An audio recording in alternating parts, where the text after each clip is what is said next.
Today on A Balanced Life, we have some really serious things to talk about. And I know how we approach those things in everyday life can literally leave us feeling very overwhelmed, as if there's not enough gas in our tank, and oftentimes wondering, do we have the stamina to keep going forward?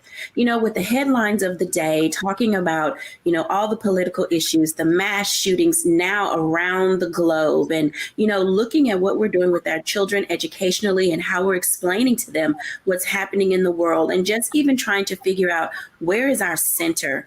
Who are we? This pandemic shaken us. The world's landscape has really gotten us to this space of not really being able to identify who we are when we look at ourselves in the mirror. And I know that some of you are saying, I know exactly who I am. I know exactly what I stand for, and I know how I'm going to approach my everyday life.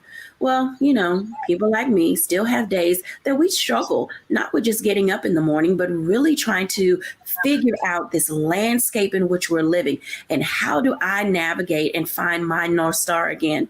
I am delighted today that our guests, our panelists, our usual suspects that you enjoy hearing from are with us today. We have Pastor JT Johnson, Stacey Owens, and Dr. Tierney. Welcome, everyone. Hey, Dr. Jackie. Hey, y'all. Oh, my goodness. These topics that we've been talking about the last several weeks have just been really, joyful and exciting. And I'm not saying that today is not going to be that way, but, oftentimes we get to that space as leaders and guiding other people, each of you in your own right are holding people's lives in the palm of your hands, because you're coaches, your pastors, your educators, and administrators.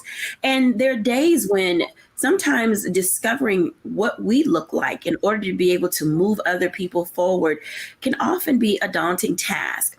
And so as we think about just the general things that are happening in the world today, I'd like to ask each of you first, how are you doing? I think that's the first thing. Sometimes we have to do this self-check. So Pastor JT, how you doing? I want to start there. How are you doing, sir?